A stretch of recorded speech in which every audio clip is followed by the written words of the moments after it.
येते का पाणी? थोडं थोडं येते ना. हाय हॅलो नमस्कार. महाडिक पाटील फॅमिली या चॅनलवर तुम्हा सर्वांचं मनपूर्वक स्वागत आहे.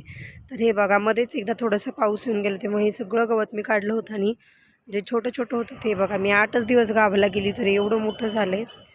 तर हे सगळं आज आपण क्लिनिंग करणार आहोत. आणि इकडे वांग्याच्या झाडांना पण पाणी द्यायचं. तर ही वांगी खूप दिवसाची झालीत.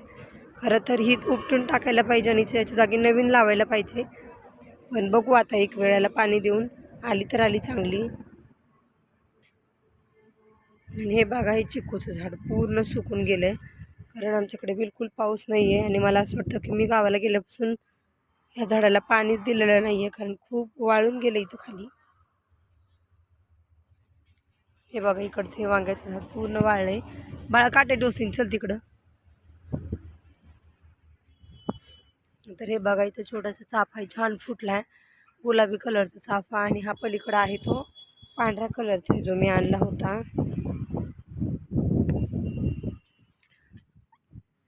आता वांग्याची झाडं तर खूप दिवसाची झालीत, पण यांना थोडे थोडे फुलं यायला लागलीत. हे बघा, खूप छान सुंदर अशी फुलं आली आहेत त्यांना. थोडी थोडी रिमझिम येते, त्याच्यामुळे त्यांना फुलं यायला सुरुवात झाली आहे. हे बघू शकता तुम्ही, किती सुंदर फुल आहे. आणि या झाडाला तर खूप जास्त फुलं यायला लागलीत, त्याच्यामुळे आता हे 2-4 झाडं मी तर बिलकुल तोडणार नाही आहे. चला आपण आता ही सगळी क्लिनिंग करून घेऊया. व्हिडिओ कुठेही स्किप न करता असंच शेवटपर्यंत कंटिन्यू करत राहा.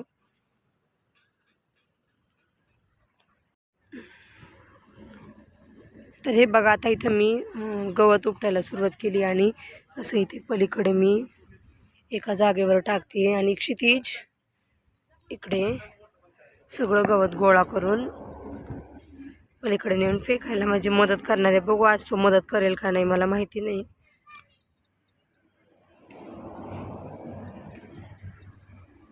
खूप गवत झालं इकडे. हे छोटा आहे तोपर्यंतच काढून घेतलं तर ठीक, नाही तर याच्यावरती लगेच आळ्या पडतात. आळ्या म्हणजे ते अस्वल असतात मोठे मोठे ते, आणि ते अंगावून फिरलं की अंगाला गांधी येतात आणि अंग खाजवतं. त्याच्यामुळे हे लहान आहे तोपर्यंतच मी पटपट उपटून घेणार आहे.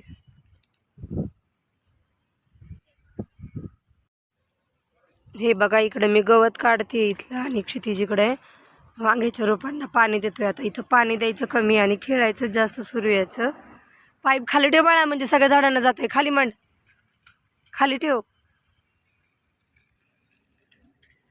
मला वाटलं होतं इकडे जास्त पाऊस झाला असेल, पण इथं अजिबात पाऊस नाही झाला. थोडं पण चिखल नाही इथं वांग्याच्या झाडांजवळ. सगळं पूर्ण एकदम कडक माती वाळलेली आहे. त्याच्यामुळे आता इथं आम्ही आज वांग्याच्या रोपांना पाणी देतोय. खाली ठेव बाळा, मागे हो थोडंसं, जर सँडल घालून ये. पण जगातून सँडल घाल, पप्पांना म्हणा सँडल घालते. पाईप खाली ठेव.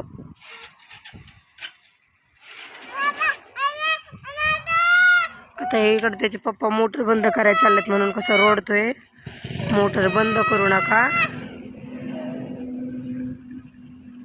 खूप आगाऊ झालाय हा. आता इथलं गवत काढून झालं, ही सगळी क्लिनिंग करून झाल्यावर जे मी झाडांच्या कटिंग्स आणल्यात गुलाबाच्या, त्या बाकीची झाडं वगैरे आणलीत ते मी लावून घेणार आहे 1-2 दिवसात. थोडासा पाऊस पडल्यावर मगच लावावं लागणार. पाऊस पडला तरच झाडं चिकटतील, नाही तर ते लगेच जळून जातील. त्याच्यामुळे मी पाऊस चालू असतानाच ती झाडं लावणार आहे. हा बघा, इकडे याची कशी मस्ती सुरू आहे. चला आता बाकीच्या झाडांना पाणी मी देते.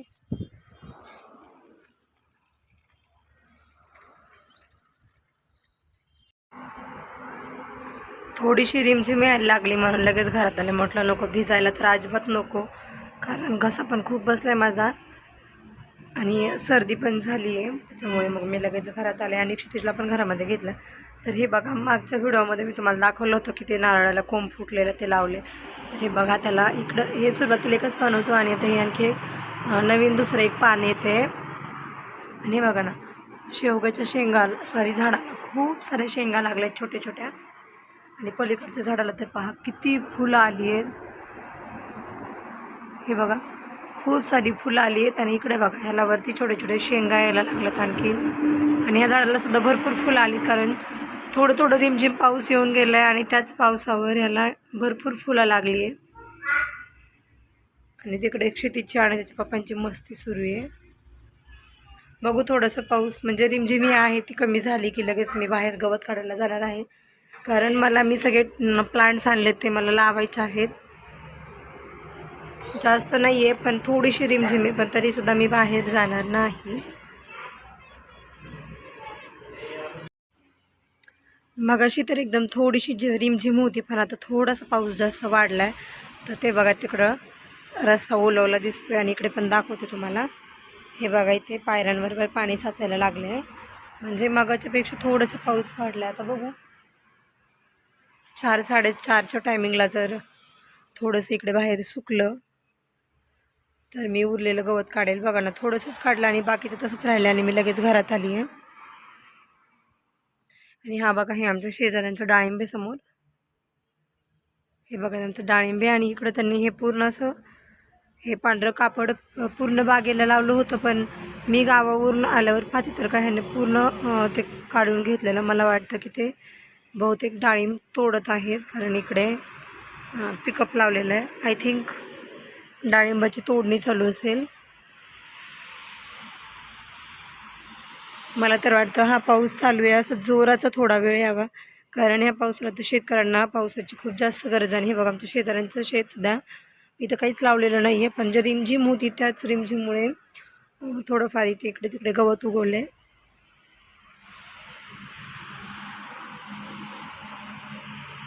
बरेच शेतकऱ्यांचं आतापर्यंत म्हणजे आता जून संपून गेले आणि जुलै लागला आहे, तरीसुद्धा बऱ्याच शेतकऱ्यांची पेरणी नाही आहे. आणि काही काही शेतकऱ्यांनी शेतामध्ये पेरले, पण ते धान्य उगवण्यासाठी शेतकऱ्यांना तर पावसाची खूप जास्त गरज आहे.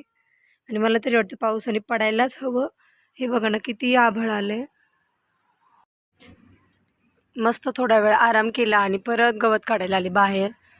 5 वाजले आता. आणि हा बघा माझा लाडोबा गवत टाकायला चालला आहे.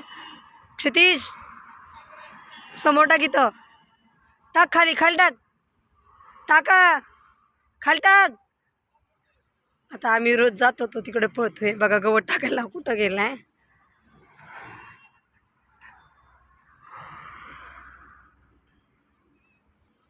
प्रार ब्रिज जवळ गेलाय.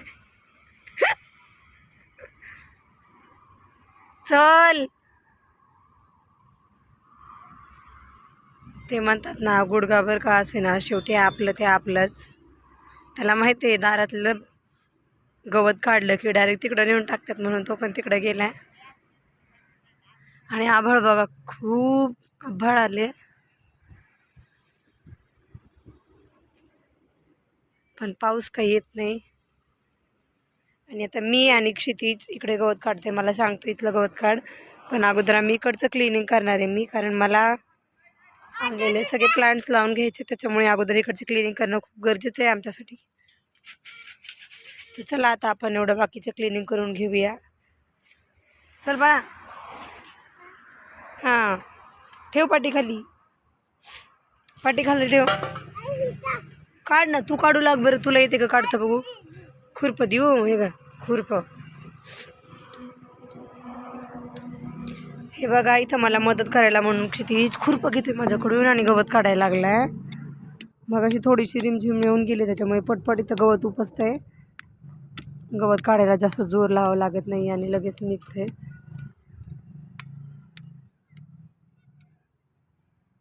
कोणाकोणाची लहान मुले असं मध्ये मध्ये लुडबुड करतात ते मला कमेंट करून नक्की सांगा. हाय कर ना, हात कर असं हाय कर. हा बघा याचं कसं चाललंय, नुसतं पालावर पडतोय आणि टाकतोय, पालावर पडतोय आणि टाकतोय. तुम्हाला माझा व्हिडिओ कसा वाटला ते कमेंट करून नक्की सांगा. आणि अशाच नवनवीन व्हिडिओ पाहण्यासाठी माझ्या चॅनलला सबस्क्राईब करा, लाईक करा आणि शेअर देखील करा. तर चला आम्ही आता गवत काढतोय आणि नेक्स्ट ब्लॉगमध्ये मी तुम्हाला दाखवेलच किती मी स्वच्छता केलेली आहे. आणि बाकीचे जे मी प्लांट्स माहेरून घेऊन आले, तुम्ही माझ्या अगोदरचे व्हिडिओ पाहिले असतील तर त्यामध्ये तुम्हाला समजतच असेल की मी भरपूर सारे प्लांट्स तिकडून घेऊन आली आहे. तर तेच मला लावायचे आहेत. त्याच्यासाठी मला अगोदर इथलं गवत काढायचं आणि जागा रिकामी करायची. हे बघा छोटे छोटे चिमुकले हात मोठं काम करतायत. मूर्ती लहान पण कीर्ती महान. क्षितिज माझी मदत करतोय, त्याच्यामुळे आज माझं काम पटपट होणार आहे. आणि आभाळ पण बघा खूप जास्त आलं आहे. आणि बघा मागच्या ब्लॉगमध्ये तुम्हाला दाखवलं होतं की गुलाबाचं पूर्ण झाडाची मी छाटणी केली आहे. आणि याचं पण मध्ये कटिंग केलं होतं, छाटलं होतं. हे पण खूप सुंदर आले. आणि हा बघा माझा लाडोबा आला इथं. हां, काय करू आता? गवत टाकू त्याच्यामध्ये. ओके. हां, त्याला कळलं व्हिडिओ काढते म्हणून हाय आणि बाय दोन्ही पण सोबत सुरू आहे आमचं. तर आमचा ब्लॉग असंच कंटिन्यू करत राहा. हा बघा, आणि त्याचं काम झालं की तो इथे असं दगडावरती येऊन मस्त छान मजेशीर बसतोय. काम करू टाकते. Okay okay.